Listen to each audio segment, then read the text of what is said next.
IPL match number 38 ഇന്നലെ അവസാനിച്ചപ്പോൾ തുടർച്ചയായ മൂന്നാം വിജയമായിരുന്നു മുംബൈ നേടിയത്.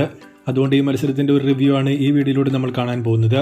വീഡിയോയിലേക്ക് കടക്കുന്നതിന് മുൻപായി ഇതുപോലുള്ള കൂടുതൽ IPL വാർത്തകൾക്ക് വേണ്ടി ഈ ചാനൽ മറക്കാതെ സബ്സ്ക്രൈബ് ചെയ്യൂ. ഇന്നലെ ടോസ് ലഭിച്ച മുംബൈ ബൗളിംഗ് തിരഞ്ഞെടുത്തപ്പോൾ വളരെ സ്ലോ ആയ സ്റ്റാർട്ടായിരുന്നു CSK ഓപ്പണേഴ്സ് അവർക്ക് കൊടുത്തത്. ക്ലാസിക് ഷോട്ടുകൾ ഫീൽഡേഴ്സിന്റെ കയ്യിലേക്ക് തന്നെ അടിച്ചുകൊടുത്ത് റഷീദും രജിനും കളിച്ചപ്പോൾ 4-ാം ഓവറിൽ രജിൻ പോയി അരങ്ങേറ്റക്കാരൻ ആയുഷ് മാത്രം വന്നതിന് ശേഷമായിരുന്നു ടീമിന്റെ സ്കോറിംഗ് മുന്നോട്ട് പോകാൻ തുടങ്ങിയത്. വളരെ നല്ല ഇന്റന്റോടെ താരം ബാറ്റ് വീശിയപ്പോൾ പവർ പ്ലേയിൽ 48-1 എന്ന നിലയിലേക്ക് CSK എത്തി.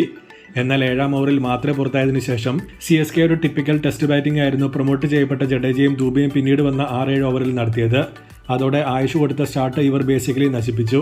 പിന്നീട് 15-ാം ഓവറിലായിരുന്നു ഒന്ന് അറ്റാക്ക് ചെയ്യാനുള്ള മൂഡ് രണ്ടുപേർക്കും വന്നത്. പിന്നീടുള്ള 2 ഓവറിൽ 39 എടുത്തെങ്കിലും ദൂബെ ഔട്ടായതോടെ പിന്നെയും പഴയ അവസ്ഥയിലേക്ക് ടീമിന്റെ ബാറ്റിംഗ് എത്തി. ഒടുവിൽ ലാസ്റ്റ് ഓവറിൽ ജഡേജ അടിച്ച 19 റൺസിന്റെ പിൻബലത്തിൽ 176-5 എന്ന നിലയിലേക്കായിരുന്നു ചെന്നൈയുടെ ഇന്നിംഗ്സ് എത്തിയത്. ഇന്നലെ മത്സരം നടന്ന വാങ്കഡയിലെ പിച്ച് നമ്പർ 8-ൽ ഡിഫെൻഡ് ചെയ്തിട്ടുള്ള ഏറ്റവും ചെറിയ ടോട്ടൽ 206 ആണ് എന്ന കാര്യം പരിഗണിക്കുമ്പോൾ ആയുഷ് ഒഴികെയുള്ള CSK ബാറ്റേഴ്സ് ഇന്നലെ എന്താണ് ചെയ്യാൻ ശ്രമിച്ചത് എന്ന് കളി കണ്ടപ്പോൾ മനസ്സിലായിരുന്നില്ല. നോർമലി ഒരു ബാറ്റർ വന്ന് അറ്റാക്ക് ചെയ്ത് റൺസ് കയറ്റിയാൽ പിന്നീട് വരുന്നവർ ആ മൊമെന്റം കീപ്പ് ചെയ്ത് പോകാനാണ് ശ്രമിക്കുന്നത്. എന്നാൽ ഇന്നലെ ആയുഷ് സ്റ്റാർട്ട് കൊടുത്ത് പോയതിനു ശേഷം പിന്നീട് വന്ന 4 ഓവറിൽ ജഡേജയും ദൂബെയും നേടിയത് 14 റൺസ് ആയിരുന്നു. അതോടെ ആയുഷിന്റെ ഇന്നിംഗ്സ് അവർ വേസ്റ്റാക്കി. മിഡിൽ ഓവേഴ്സിൽ യാതൊരു ഇന്റന്റും ഇല്ലാതെ ബാറ്റ് ചെയ്തത് വഴി പാർ സ്കോറിനേക്കാളും 30 റൺസ് താഴെയായിരുന്നു CSK എത്തിയത്. ഹാർദിക് ബൗളേഴ്സിനെ ഇന്നലെ വളരെ ഗംഭീരമായി തന്നെ ഉപയോഗിച്ചിരുന്നു. ചഹറിനെ 7-ാം ഓവറായപ്പോൾ തന്നെ ബോൾ ഔട്ട് ചെയ്യാനും ദൂബെ വന്നപ്പോൾ തന്നെ ബുംറയെയും ഹാർദിക് സ്വയം വന്ന് പന്തെറിയാനും ശ്രമിച്ചിരുന്നു. അത് റൺ നിരക്ക് നന്നായി തന്നെ കൺട്രോൾ ചെയ്യാൻ ടീമിനെ സഹായിച്ചു. മറുപടി ബാറ്റിംഗിലേക്ക് വന്നിട്ടുണ്ടെങ്കിൽ പവർ പ്ലേയിൽ തന്നെ 62 നേടി മികച്ച സ്റ്റാർട്ട് രോഹിത് റിക്കൾട്ടൺ ജോഡി MIക്ക് കൊടുത്തതോടെ മത്സരം ഏറെക്കുറെ അവിടെ തന്നെ സീൽ ചെയ്യപ്പെട്ടിരുന്നു. ശേഷം തൊട്ടടുത്ത ഓവറിൽ റിക്കൾട്ടന് പുറത്തായെങ്കിലും സൂര്യ രോഹിത്തിന് നല്ല സപ്പോർട്ട് കൊടുത്തതോടെ ഒരു ചെറിയ സമ്മർദ്ദം പോലും കൊടുക്കാൻ ചെന്നൈക്ക് സാധിക്കാതെ പോയി. ഇത്രയും ക്രിസ്പായ ട്രാക്കിൽ 10-ന് മുകളിൽ റൺ റേറ്റ് കീപ്പ് ചെയ്ത് മുന്നോട്ട് പോയ മുംബൈ അനായാസം 16-ാം ഓവറിൽ മത്സരം വിജയിക്കുകയാണ് ചെയ്തത്.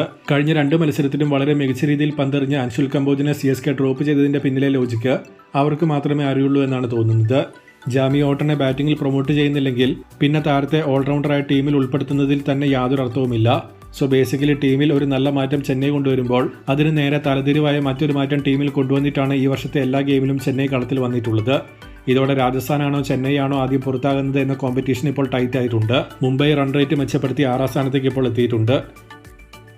ഏറ്റവും അവസാനമായ മത്സരത്തിന്റെ സ്കോർ കാർഡിലേക്ക് വന്നിട്ടുണ്ടെങ്കിൽ ടോസ് നഷ്ടപ്പെട്ട് ബാറ്റിംഗിന് ഇറങ്ങിയ ചെന്നൈ 177 നേടിയപ്പോൾ മറുപടി ബാറ്റിംഗിൽ സൂര്യ രോഹിത് എന്നിവരുടെ പിൻബലത്തിൽ മുംബൈ അനായാസമായി വിജയിക്കുകയാണ് ചെയ്തത്.